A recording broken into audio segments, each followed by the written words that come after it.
देखील सगळेजण ओळखतात। आपल्या चर्चला जवळपास 3 वेळेस त्यांनी भेट दिलेली आहे। सुंदर रीतीने शिक्षण आम्हाला दिलेलं आहे। आम्हालाच काय, परंतु औरंगाबाद शहरातील बहुतेक चर्चेसमध्ये त्यांनी सुंदर शिक्षण दिलेलं आहे। नॅझरीन चर्चचे ते बिशप आहेत, काय मोठे डायरेक्टर आहेत, परंतु त्याने बिशप पदाचा, त्या डायरेक्टर पदाचा किंवा नॅझरीन चर्चच्या सेवेचा पूर्णपणे त्याग केला आणि फुल टाइम त्याने प्रभूची सेवा ती पण होती आणि ही पण आहे।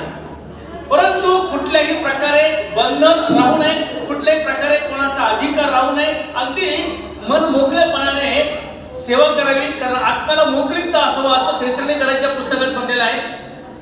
कुठल्या दबावात न जाता सेवा करावी, त्या माध्यमातून त्यांनी नॅझरीन चर्चच्या बिशप पदाचा, डायरेक्टर पदाचा त्याग केला आणि संपूर्ण महाराष्ट्रामध्ये ते अगदी आनंदाने उत्साहाने काम करत आहेत। जोरदार आपण टाळ्या वाजवून त्यांचा सन्मान करूया।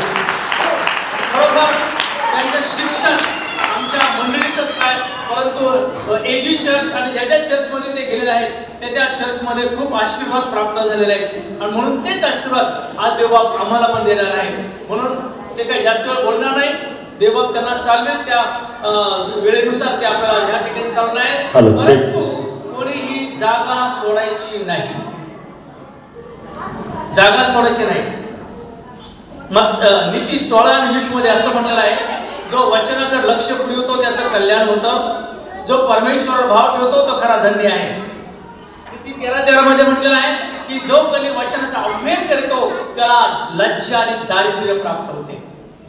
लक्षात घ्या, वचन आशीर्वाद देते, वचन कुरवाळत आहे आणि वचन आम्हाला आनंद पण देतं आणि आरोग्य पण देतं। आणि म्हणून आपण देवाच्या महान वचनाकडे जाणार आहोत। मी विनंती करेन साहेब पुढे येत असताना आपण जोरदार टाळ्या आपण त्यांचा सन्मान करूया। देवाच्या दूताचा सन्मान म्हणजे परमेश्वराच्या दूताचा सन्मान आहे। ठीक आहे, जोरदार टाळ्या वाजवा।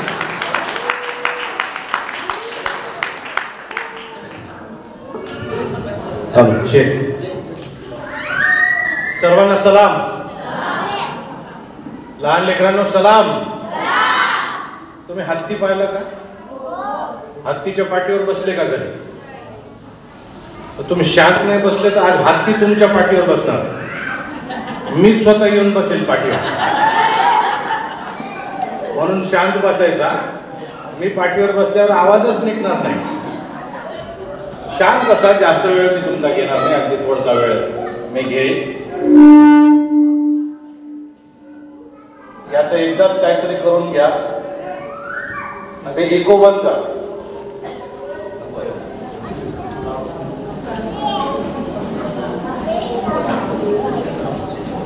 हॅलो चेक, इको बंद,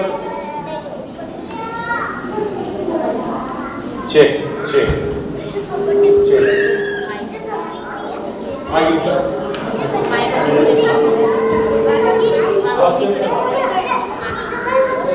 चेक। ठीक हा ठीक आहे, ठीक आहे।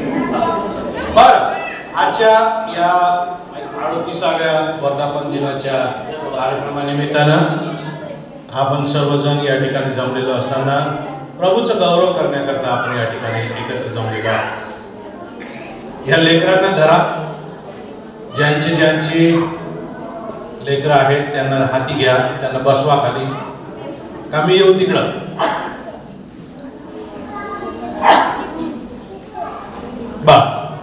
आजच्या या कार्यक्रमामध्ये बिशप साहेबांनी आमंत्रण दिलं, मी आनंदाने ते स्वीकारलं। मागील आता जवळपास वर्षभरापासून बिशप साहेबांसंती आमचा जवळून परिचय झालेला आहे। त्यांच्यामध्ये मला एक मोठे बंधू, एक वडिला समान व्यक्तिमत्व या ठिकाणी लाभलेलं आहे। मी त्यांचे मनापासून आभार मानतो त्यांच्या या आमंत्रणासाठी। अमोल ब्रदर या ठिकाणी आहे, कुटुंब आहे, तुमची मंडळी या ठिकाणी आहे। आपण सर्वांना भेटून पुन्हा आनंद वाटत आहे। देवबाप तुम्हाला खरोखर आशीर्वाद देव। त्याचप्रमाणे बिशप डांके साहेबांची सुद्धा मागील दिवसांमध्ये भेट झाली, पुन्हा एकदा आज झाली। त्यासाठी मी देवाची स्तुती करतो, त्याच्या नावाला धन्यवाद देतो। त्यांचं रोज आम्हाला एक उत्तेजनपर मेसेज येतो व्हॉट्सअपच्या द्वारे, त्यांचे मनापासून मी आभार मानतो। त्याचप्रमाणे डॉक्टर सावंत साहेब, या ठिकाणी आहेत, पळक साहेब आहेत, काबडे पळक साहेब आहेत, कपिल गवळी पळक साहेब आहेत. आपण सर्वजण आपल्या सर्वांचे मनापासून मी आभार मानतो. मी बिशप साहेबांना विचारलं होतं, म्हटलं कार्यक्रम किती वाजता चालू होईल? ते म्हटलं 10:30 वाजता. तर म्हटलं भारतीय वेळेनुसार की पाश्चिमात्य वेळेनुसार? ते म्हटले भारतीय वेळेनुसार. मग म्हटलं 10:30ला घरून निघतो. मी या ठिकाणी 11ला पोहोचलो, परंतु कार्यक्रम अजून सुरू झालेला नव्हता. पाऊस आहे, पाणी आहे, आज सुट्टीचा दिवस आहे, सगळे हळूहळू येत होते. तोवर आम्ही काबडे पळक साहेबांच्या घरी जाऊन बसलो, जवळच आहे. सुंदर कॉफी घेतली आणि मग या ठिकाणी आपला कार्यक्रम आता 1 वाजता चालू झालेला, म्हणजे 2.5 तास उशिरा. म्हणून मी आता 2.5 तास उपदेश करणार आहे. तुम्ही उशिरा आले, आता मी उशिरापर्यंत बोलत राहणार. चालेल का? नाही, मी तुमचा काही छळ करणार नाही येशूच्या नावामध्ये. अगदी थोडक्यात मी उरकायचा प्रयत्न करतो. म्हणून थोडा वेळ शांत बसा. देवाचं वचन काय म्हणतं याच्याकडे आपण आज लक्ष देऊ. ऐकायला आवडेल का प्रभूचं वचन? प्रभू काय म्हणतो या 38व्या वर्धापन दिनी, त्याकडे आपण आज लक्ष देणार आहोत. मी विचार करत होतो की मी काय या ठिकाणी बोलावं, आणि वेगवेगळे शास्त्रभाग माझ्यासमोर आले. आणि मग काल बिशप साहेबांनी हे पोस्टर पाठवल्यावर मला पोस्टरच्या वरचं ते वचन या ठिकाणी आढळलं. या मंदिराचे शेवटले वैभव पहिल्यापेक्षा श्रेष्ठ होईल असे सेनाधीश परमेश्वर म्हणतो. या मंदिराचे शेवटचे वैभव पहिल्यापेक्षा श्रेष्ठ होईल असे सेनाधीश परमेश्वर म्हणतो. हग्गई संदेशाचं पुस्तक 2रा अध्याय आणि 9वं वचन. आणि प्रभू माझ्या मनात त्या वचनाद्वारे कार्य करू लागला आणि मला तुम्हाला त्याबद्दलच आज बोलायचं आहे. प्रभू म्हणतो की या मंदिराचं शेवटचं वैभव पहिल्यापेक्षा श्रेष्ठ होईल. हे समजून घेण्याकरता आधी आम्ही समजून घेऊ परमेश्वराच्या मनात काय सुरू होतं. ही घटना जी घडत आहे ती साधारणतः इसवी सन पूर्व 587 ते 515च्या मध्ये ही घटना घडत आहे. जेव्हा हे वचन बोललं जात आहे इसवी सन पूर्व 587 ते 515च्या मध्ये हे घडत आहे. आणि त्यावेळी जे शल्मोनापासून बांधून आणलेलं मंदिर होतं ते पडलं. त्याची एकदा पुनर्बांधणी हेरोदाने केली. आता पुन्हा ते उद्ध्वस्त झालेलं होतं आणि परमेश्वराने त्यांना विनंती केली होती, आज्ञा दिली होती की हे मंदिर तुम्ही आता पुन्हा बांधून काढा. आणि लोक आले, गुलामगिरीतून लोकांना देवानं बाहेर काढलं, यरुशलेमेत आणलं. जरुबाबेल आणि यहोसादाक याजकाचा पुत्र यहोशुआ यांच्या नेतृत्वामध्ये हे बांधकाम व्हावं अशी देवाची इच्छा होती. परंतु लोक बांधकामाकडे लक्ष देत नव्हते. ते आपापले घरच बांधायला व्यस्त झाले, स्वतःचेच घर बांधण्यामध्ये व्यस्त झाले. आणि तशा प्रसंगी परमेश्वरानं हा हग्गई संदेश उभा केला. त्याला या लोकांकडे आणि या लोकांच्या पुढाऱ्यांकडे पाठवलं आणि सांगायला सांगितलं की ह्या मंदिराच्या बांधकामाकडे लक्ष द्या. याचं शेवटचं वैभव जे आहे ते पहिल्या वैभवापेक्षा मोठं असणार आहे. आता हा जो शब्द आहे वैभव, हा शब्द इंग्रजीमध्ये ग्लोरी असा आहे. त्याला आपण गौरव असं ओळखतो. हे गौरव काय आहे? हे गौरव जर आम्ही लक्षामध्ये घेतलं तर दुसरं तिसरं काही नसून खुद्द परमेश्वराच्या उपस्थितीने जे तेज त्याच्यात निर्माण होतं ते आहे. हॅलो, माझ्याकडे लक्ष द्या. हे गौरव काय, हे वैभव काय? त्या मंदिरामध्ये जे सुशोभीकरण करण्यात येतं त्याचं गौरव ते नाही, त्याचं तेज ते नाही. त्या ठिकाणी जे डेकोरेशन करण्यात येतं त्याचा देखावा तो नाही. खुद्द प्रभू परमेश्वराच्या उपस्थितीने निर्माण होणारं जे तेज आहे ते गौरव आहे. मग प्रभू असं कसं म्हणतो की याचं शेवटचं वैभव, शेवटचं गौरव हे पहिल्यापेक्षा श्रेष्ठ होईल? हे कसं काय समजून घ्यायचं? नंतर बांधलेल्या मंदिरामध्ये जास्त उपस्थित राहणार आहे का देव? नाही. त्याच्या उपस्थितीमुळे जे घडतं ते श्रेष्ठच आहे. मग देव स्वतः असं कसं म्हणतो की शेवटचं वैभव श्रेष्ठ असेल? हे समजून घेण्यासाठी आपल्याला देवाच्या मनात कोणतं मंदिर होतं हे लक्षामध्ये घ्यावं लागेल. देव सोन्यानं, विटांनी, सिमेंटनं, दगडांनी, लाकडांनी बांधलेल्या मंदिरात राहत नाही. त्याच्या मनात काय होतं? त्यानं मानव उद्धारासाठी जी योजना केलेली होती त्या योजने अंतर्गत जे वैश्विक मंदिर निर्माण होणार होतं, जे जागतिक मंदिर निर्माण होणार होतं, त्या मंदिराबद्दल तो विचार करत आहे. त्या मंदिराबद्दल देव बोलत आहे. आणि म्हणून देवाच्या मनात असलेल्या 3 प्रकारच्या भविष्यात्मक मंदिरांना मला तुमच्या समोर ठेवू द्या. ते कोणते मंदिर आहेत लक्षात घ्या. ते वास्तूबद्दल नाही, ते बिल्डिंग बद्दल नाही. तुमची बिल्डिंग किती सुंदर आहे याच्याबद्दल ते नाही, तुमची बिल्डिंग किती लहान आहे याच्याबद्दल ते नाही, तुमची बिल्डिंग एअर कंडिशन आहे का याच्याबद्दल ते नाही, तुमच्या बिल्डिंगला चांगली रंगरंगोटी केलेली आहे का याच्याबद्दल ते नाही, तुमच्या बिल्डिंग मध्ये क्रॉस लावलेला आहे का याच्याबद्दल ते नाही, तुमची बिल्डिंग किती उंच आहे, LED लाईट्स लावलेले आहेत का याच्याबद्दल ते नाही. मग कोणत्या मंदिराबद्दल देव बोलत आहे? पहिली गोष्ट, देव मानवाच्या शरीराबद्दल बोलत आहे. म्हणा, मी देवाचं मंदिर आहे.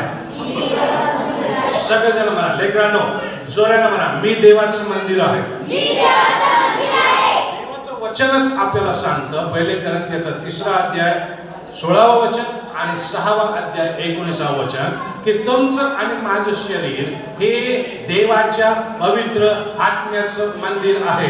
आमेन. तुमच्या आणि माझ्या जीवनात उपस्थित राहण्याबद्दल देव बोलत होता. त्याचा गौरव म्हणजे त्याची उपस्थिती, त्याचा गौरव म्हणजे त्याचं स्वतः आमच्यातून प्रगट होणं. आमेन. या मंदिराबद्दल तो बोलत आहे. दुसरं, त्याने या देवाचं गौरव उपस्थित असणाऱ्या लोकांचे समूह मनामध्ये ठेवलेले आहे. आणि इमॅन्युअल चर्च मिनिस्ट्रीचा भावसिंगपुऱ्यामधला हा समूह सुद्धा त्याच्या मनात तेव्हा होता. आमेन. जानके साहेबांचा वाळू समूह त्यांच्या मनात होता. गवळी ब्रदरचा कांचन राजनगर मुकुंदवाडी मधला समूह त्यांच्या मनामध्ये होता, देवाच्या मनात होता. आमेन. आणि तिसरं म्हणजे जागतिक मंडळी, संपूर्ण जगात असणारे ख्रिस्ताचे विश्वासणारे यांची मंडळी. या 3 गोष्टी देवाच्या मनामध्ये होता. तो एक विशिष्ट आकाराच्या बिल्डिंग बद्दल बोलत नाहीये. तो जगभर त्याची स्वतःची उपस्थिती आणि त्याचं पावित्र्य आणि त्याचं तेज ठिकठिकाणी प्रगट होणार आहे याबद्दल बोलत होता. आमेन. आता तुमची आणि माझी जबाबदारी काय याकडे जरा लक्ष देऊया. 3 दृष्टिकोनातून मी तुमची जबाबदारी तुमच्या समोर मांडणार.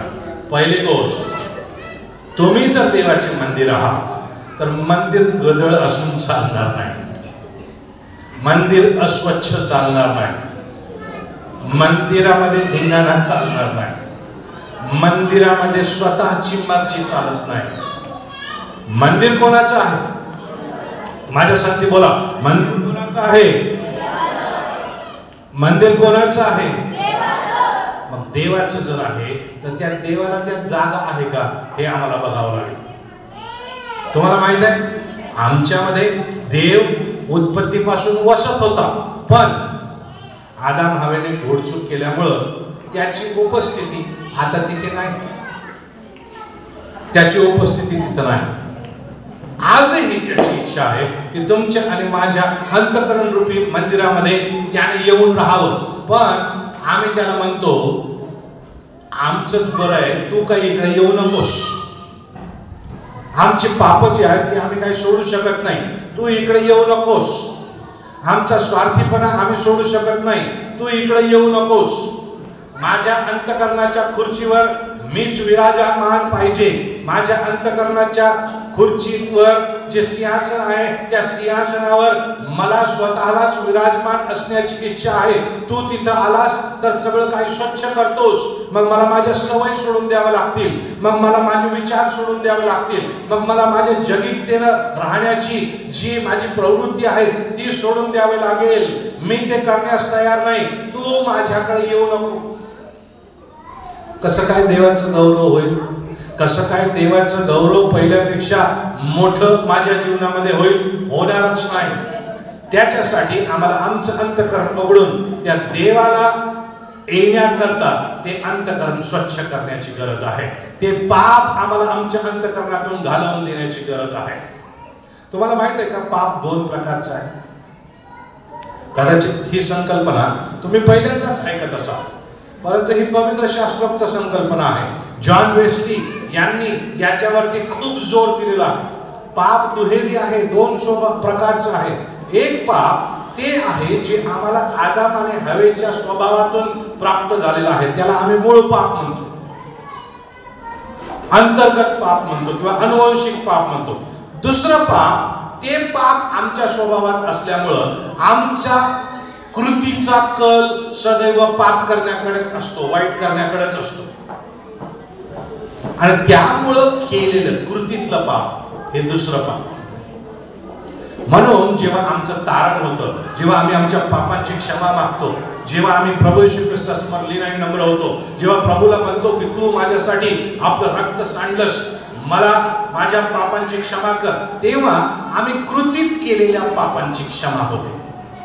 आम्ही कृतीनं केलेल्या पापांची क्षमा होते. उदाहरणार्थ समजा बिशप साहेबांनी मला टाइम दिला 10:30 वाजता इथे ये, आणि मी त्यांना म्हटलं की येतो. 11 वाजता त्यांचा मला फोन आला, कुठे आहे? आणि मी त्यांना म्हणतो मी इथे, पण मी घरीच असतो. मी खोटं बोललो, ते कृतीतलं पाप आहे. मी खोटं बोलण्याचं निवडलं, ते कृतीतलं पाप आहे. अशी जी पाप आमच्या जीवनामध्ये आहेत, कृतीत केलेले, समजून समजून केलेले पाप, जाणीवपूर्वकरित्या केलेले पाप, देवाची आज्ञा माहीत असूनही ती मोडलेले, अशी जी पाप आहे ती आमचे कृतीतले पाप आहे. देवाची इच्छा आहे त्या पापांपासून आमची मुक्ती व्हावी. जेव्हा त्यातून आमची मुक्ती होते त्याला आम्ही तारण म्हणतो, त्याला आम्ही पापांची. मग तुम्ही म्हणाल या मंदिराचा आणि या जीवनाचा काय संबंध आहे? देव व्यवस्थित राहत नाही, देव घाणेरड्या घरामध्ये राहत नाही, देव पापानं बरबटलेल्या हृदयात येऊन राहणार नाही. त्याची इच्छा आहे तुमचं आणि माझं अंतःकरण स्वच्छ करावं, तरच तो आत येईल, आणि तो आत आला तरच त्याचं तेज पसरेल. आमेन. म्हणा मी देवाचं मंदिर आहे. तुम्ही आजही जर प्रभू येशू ख्रिस्ताला आपल्या पापांची क्षमा मागितली नसेल तर आजच मागा. उद्या तुम्ही जिवंत राहणार आहे की नाही तुम्हाला माहित नाही, मलाही माहित नाही. पापांची क्षमा मागितली नसेल तर आजच क्षमा मागा. दुसरी गोष्ट आम्हाला करायची गरज आहे ती ही आहे की त्याच्या पवित्र आत्म्याला आमच्या जीवनात कार्य करू द्यायचं आहे. मी तुम्हाला सांगितलं दोन प्रकारचे पाप आहे. एक आहे कृतीतलं पाप आणि दुसरं आहे मूळ. झाडाचं मूळ बघितलं का तुम्ही? हॅलो लेकरांनो शांत बसा, आवाज नको, मी येतो पाठीवर बसायला. नाही झाड बघितलं, झाड जर या ठिकाणी महानगरपालिकेने सांगितलं की झाड तोडा, तर झाड तोडून टाकले जातं. झाड तोडलं, ठीक आहे. समजा हे झाड आहे, असं समजा हा माझा हात जमीन आहे आणि हे त्याच्यावरचं झाड, ठीक आहे. आता झाड तोडल्यावर काय होईल? झाड जमिनीच्या वर दिसेल का? नाही दिसणार. परंतु जमिनीच्या आतमध्ये काय? जेव्हा आमचं तारण होतं, पापांची क्षमा होते, तेव्हा ते वरून कापलेल्या झाडासारखं आहे, पण मूळ आहेच. आणि ते मूळ काय करतं? पाऊस पडला, पाणी भेटलं, सूर्यप्रकाश भेटला की ते काय करतं? वापस उगवतं, वापस वरती येतं. बरोबर. म्हणून जेसीबी लावून मुळासकट त्याचं झाड उपटणं गरजेचं आहे. आमेन. आणि ते काम आहे पवित्र आत्म्याचं. जेव्हा पवित्र आत्म्याला तुमच्या अंतःकरणामध्ये तुम्ही जागा देता तेव्हा प्रभू ते पापाचा स्वभाव मुळापासून उपटून टाकतो आणि तुम्हाला आणि मला पवित्र जीवन जगण्यासाठी समर्थ करतो. आमेन. 38 वर्ष या देवाच्या दासाच्या नेतृत्वाखाली परमेश्वराने तुमची मंडळी चालवलेली आहे. पवित्र आत्म्याच्या साह्याशिवाय चालवली का? चालवू शकत नाही. जसे हे मंडळीला चालवू शकत नाही तसे ते स्वतःलाही पवित्र आत्म्याच्या मदतीशिवाय चालवू शकत नाही. तुम्ही आणि मी सुद्धा पवित्र जीवन जगू शकत नाही. मला तुम्हाला सांगू द्या, देवाची इच्छा आहे त्याच्या पवित्र आत्म्यानं तुमचं आणि आमचं जीवन गच्च भरलेलं असावं. त्याचा कोणताच कोपरा त्याच्या गौरवानं भरलेला नाही असं नसावं. आमच्या जीवनाचा प्रत्येक कोपरा, आमच्या अंतःकरणाचा प्रत्येक कोपरा, आमच्या विचारांचा प्रत्येक कोपरा हा देवबापाच्या पवित्र आत्म्यानं ठासून भरलेला असावा आणि त्यातून तो सतत व्यक्त होत असावा. ही प्रभू परमेश्वराची इच्छा आहे. आमेन. तुम्हाला माहित आहे पवित्र आत्मा तुमच्या जीवनात कार्य करतो याचं सगळ्यात मोठं दर्शक काय आहे? तुम्ही म्हणाल अन्य भाषेत बोलणे नाही, तुम्ही म्हणाल खाली पडणे नाही, मग काय? प्रीती. प्रीती. प्रीती. पाप आलं तेव्हा काय झालं? माणसाची आणि देवाची प्रीती खंडित झाली. पाप आलं तेव्हा काय झालं? आदम म्हणतो हवेला येईनच केलं. काय झालं? मनुष्यातली आणि स्त्रीमधली प्रीती खंडित झाली. पण जेव्हा पवित्र आत्मा येतो तेव्हा पवित्र आत्मा आमच्या शत्रूवरही प्रीती करायला आम्हाला लावतो. आमेन. आणि म्हणून जे लोक म्हणतात की पवित्र आत्म्याने मी भरलेलो आहे त्यांच्या जीवनात प्रीती आहे का बघा.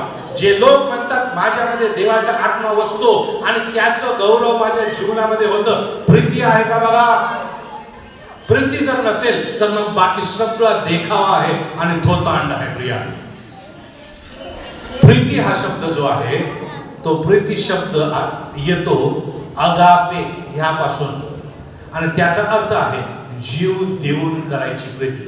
नुसती अशी वरवर करायची प्रीती नाही. इथे तुम्ही आमच्यावर प्रीती व्यक्त केली, आभार मानतो. आम्ही तुमच्यावर प्रीती व्यक्त करतो, तुम्ही आमचे आभार माना. तेवढ्यापुरती ती प्रीती नाही. एक दुसऱ्यासाठी जीव देणारी, ख्रिस्तासाठी जीव देणारी आणि देवाचा आत्मा आमच्या मध्ये येऊन जेव्हा राहतो तेव्हा आम्हाला त्या प्रीतीनं भरतो. आमेन. आणि म्हणूनच त्याने आज्ञा दिली होती, जशी आपली आपल्यावर तशी आपल्या शेजाऱ्यावर प्रीती कर. आधी देवावर प्रीती कर, देवाचा आत्मा तुम्हाला भरतो. मग त्या देवाच्या प्रीतीने भरून जशी आपल्यावर तशी आपल्या शेजाऱ्यावर आपण प्रीती करू शकतो. तर दुसरी जबाबदारी आमची ही आहे. 38 वर्षाच्या पुढे जायचं आहे का? मग देवाच्या आत्म्याचं सहाय्य आम्हाला पाहिजे. पुढचे 380 वर्ष आम्हाला ही इमॅन्युअल मिनिस्ट्री तेवढ ठेवायची आहे का? मग देवाच्या आत्म्याचं सहाय्य आम्हाला पाहिजे. पुढचे 380 वर्ष तुम्हाला आणि मला देवात ते अभिवचन आमच्या जीवनात श्रेष्ठ आणि खरं होत असलेलं बघायचंय का आणि दाखवायचंय का? देवाच्या पवित्र आत्म्यात आम्हाला गरज आहे. तुम्ही मला कसा भेटतो पवित्र आत्मा? त्याला विनंती करा, त्याला मला देवा मी तुझं आज्ञा पालन करायला तयार आहे. देव बापा मी तुझ्या चरणाशी लिहिणारे नम्र होतो. मोठ्याने वारा सुटणार नाही, खळबळाट माजणार नाही, धडपड होणार नाही, परंतु जसं विश्वासाने तुमचं आणि माझं तारण होतं तसंच विश्वासाने पवित्रीकरण सुद्धा होतं. आमच्या जीवनामध्ये पवित्र आत्मा येऊन वास करू लागतो आणि आमचा अंतर आत्मा साक्ष देतो की तो तिथे उपस्थित आहे. आमेन. आणि जेव्हा पवित्र आत्मा आमच्या जीवनामध्ये कार्य करतो तेव्हा तुम्ही आणि मी कार्य करत नाही, आम्हाला हाती धरून देवाचा आत्मा कार्य करतो. आमेन. आम्ही आमचं सगळं नियंत्रण त्याला सोपवून देतो. तो आमचे विचार चालवतो, तो आमची जीवन चालवतो, तो आम्हाला मार्गदर्शन करतो. आता इतकंच पुरेसे आहे का? नाही. येशूच्या शिष्यांना प्रभू येशू ख्रिस्त म्हटला होता, पवित्र आत्मा तुम्हावर येईल, मग काय होईल? मग तुम्ही एक दुसऱ्याच्या खोड्या काढा, असं म्हटलं का? मग तुम्ही एक दुसऱ्याच्या निष्ठेवर कुरघोडी करण्याचा प्रयत्न करा, असं म्हटलंय का? मग तुम्ही एक दुसऱ्याच्या चर्चचे सभासद फोडायचा प्रयत्न करा, असं म्हटलंय का? मग तुम्ही एक दुसऱ्याचं जे मान सन्मान आणि प्रतिष्ठा आहे ते चोरून घेण्याचा प्रयत्न करा, असं म्हटलंय का? नाही. काय म्हटलं? पवित्र आत्मा तुम्हावर येईल तेव्हा काय होईल? तुम्हाला सामर्थ्य प्राप्त होईल. मग काय करायचं? मग अधिक सामर्थ्याने गदेला तळी करायची, बरोबर? अधिक सामर्थ्याने भांडणं करायची, बरोबर? अधिक सामर्थ्याने पैसा गोळा करायचा, बरोबर? नाही. काय सांगतंय? वचनाकडे लक्ष देऊ द्या. वचन असं म्हणतं, पवित्र आत्मा तुम्हावर येईल, तुम्हाला सामर्थ्य प्राप्त होईल आणि मग तुम्ही यरुशलेमा, यहुदिया, शमरोना आणि पृथ्वीच्या शेवटापर्यंत धिंगाणा घालत फिरा, एक दुसऱ्यावरती ताकद दाखवत फिरा, एक दुसऱ्यावरती अधिकार गाजवत फिरा, तुम्ही सगळ्यांचे बॉस व्हा, असं म्हटलंय का? नाही. काय म्हटलंय? सांगा मला, काय म्हटलंय? तुम्ही माझे साक्षी व्हाल म्हणजे काय? त्याचा अर्थ तुम्ही माझी साक्ष द्याल असं म्हटलंय का? नाही. तुम्ही माझे साक्षी व्हाल म्हणजे काय? अहो, त्या देवाचं तुमच्या जीवनात असलेली उपस्थिती आणि त्यामुळे निर्माण होणार जे तेज आहे ते जगाला तुमच्याकडून दिसून येईल. तो येशू जो तुमच्या आणि माझ्यामध्ये त्याच्या आत्म्याच्या रूपात राहतो तो जगाला दिसून येईल. त्याचं बलिदान जगाला दिसून येईल, त्याची प्रती जगाला दिसून येईल, त्याची क्षमाशीलता जगाला दिसून येईल, त्याचं देवाचं आज्ञापालन करणं जगाला दिसून येईल, त्याचं त्या वधस्तंभावर खेळलं जाणं तुमच्या आणि माझ्याद्वारे जगाला दिसून येईल. आणि जग म्हणेल की हे लोक आहेत तरी कोण? काय सुरू आहे? आमच्या अवतीभोवती तर असं घडत नाही. हे लोक वेगळे कसे आहेत? यांच्यामध्ये असं काय वेगळं आहे जे हे जगापेक्षा वेगळं वागू शकतात, जे प्रीती करू शकतात, जे जीव देऊ शकतात, जे येशू साठी आपलं सर्वस्व झोकून द्यायला तयार आहेत? काय हे आहे? मला तुम्हाला ते सांगू द्या. ती देवाची उपस्थिती आहे आणि देवाची इच्छा आहे की त्या देवाच्या उपस्थितीनं अख्खं जग भरून टाकावं. आणि मग तेव्हा देवानं हे जे विधान केलेलं आहे की नंतरचं वैभव पहिल्यापेक्षा वैभवापेक्षा मोठं असेल. येशू काय करत आहे? प्रकटीकरणामध्ये सर्व जातीचे, सर्व भाषा बोलणारे, सर्व वंशाचे लोक त्याच्या समोर त्याची आराधना करत असल्याचं जे चित्र दाखवलेलं आहे त्याची तयारी सुरू आहे. आणि देवाचे आभार मानूया की तुम्हाला आणि मला त्या फायनल चित्राचं, त्या शेवटच्या चित्राचा भाग देवबापानं बनवलेला आहे. त्या गौरवाकडे आम्ही वाटचाल करत आहोत, त्या वैभवाकडे आम्ही वाटचाल करत आहोत. आपण उभं राहू, प्रभूच्या चरणी लीनाने नम्र हो. तोंडातून शब्द नको, बोलू नका. उभं राहण्यासाठी तोंडाचा उपयोग करायची गरज नाही. ज्यांच्या हाती बाळ आहे, पाय दुखतात, तुम्ही बसलेले राहा, डोळे बंद करा. मी बिशप साहेबांना विनंती करणार आहे की आपल्याला प्रार्थनेत चालवतील. ते प्रार्थना करत असताना प्रभूला म्हणू, प्रभू आज माझ्या जीवनात जर तू नाही तर तू ये, माझ्या अंतःकरणाचं दार तुझ्यासाठी सताट उघडतो, माझ्यामध्ये ये, मला माझ्या पापांची क्षमा कर, मला शुद्ध कर. प्रभूला म्हणू की प्रभू मला तुझ्या आत्म्याची गरज आहे, कसं जीवन जगायचं मला समजत नाही, तुझ्या आत्म्यानं मला भर. आणि प्रभू मला तुझा साक्षी बनव, जेणेकरून तुझी माझ्या जीवनात असलेली उपस्थिती जगाला दिसून येईल, तुझं वैभव जगाला दिसून येईल, तुझं गौरव जगाला दिसून येईल. सहाय्य कर दे बाबा, सहाय्य कर दे बाबा. आणि देव निश्चित करण्यास तयार आहे. प्रार्थना करू, डोळे बंद करू, मानाखाली लावू. लहान असा मोठे असा डोळे बंद करा, मानाखाली लावा. प्रार्थना करूया, देवाचे गौरव करूया. Bishop hallelujah. धन्यवाद यीशु, धन्यवाद यीशु. Thank you Jesus, thank you Lord. Hallelujah. स्तुती, धन्यवाद, धन्यवाद यीशु, धन्यवाद यीशु. ओ राजांच्या राजा आणि प्रभूंच्या प्रभू, तू महान आहेस, तू गौरव आहेस, तू कृपाळू आहेस, तू जिवंत देव बाप आहेस, तू अल्फा आणि ओमेगा आहेस, तू प्रारंभ आणि शेवट आहेस, तू काल आज आणि देतो राजा. या सुंदरशा वेळेस तुझी उपस्थिती, तुझा अनुग्रह, तुझा प्रेम आमच्यामध्ये आहे. हालेलुया. ओ जिवंत राजा, आज तुझ्या दासांनी आमच्या प्रत्येक व्यक्तीच्या आत्मिक वाढीसाठी जिवंत बाप्पा जो मानना या ठिकाणी पुरवलेला आहे. हालेलुया. ओ जिवंत राजा, प्रत्येक वचनावर बोट ठेवावं, प्रत्येक वचनातील प्रत्येक अंश आम्ही प्रवेशमध्ये आमच्या जीवनामध्ये वागवावं, असल्या प्रकारचं आम्हाला तू जीवन दे. हालेलुया. जिवंत राजा, आम्ही पापी आहोत, आम्ही कष्टी आहोत, आम्ही भारक्रांत आहोत, आम्ही असंख्य ओझेने दबलेले आहोत. हालेलुया. ओ जिवंत राजा, आमच्या अपराधांची पापांची क्षमा करणारा तू देव बापा आहेस. ओ आमच्या कृतीतून क्रियेतून सेवा काहीतून बापा ज्या अपराध आणि चुका होत असतील, हालेलुया, तुझ्या दयेने कृपेने क्षमा कर. आमची पापे लाखेसारखी लाख तरी बर्फासारखी शुभ्र करणारा तू देव बापा आहेस. नक्कीच आजच्या वचनाद्वारे तू आम्हाला शुद्ध केलेला आहेस. ओ तुम्ही देवाचे मंदिर आहात आणि तुमच्यामध्ये वस्त्र आत्मा देवाचा. हालेलुया. ओ राजा, तो देवाचा आत्मा आमच्यामध्ये काय असावा म्हणून आमच्यामध्ये असणाऱ्या सर्व प्रकारची घाण, सर्व प्रकारचे वाईट कृती, वाईट नजर, अहंपणा, मीपणा, सर्व प्रकारच्या घाण प्रभू येशू पवित्र रक्ताच्या द्वारे नष्ट.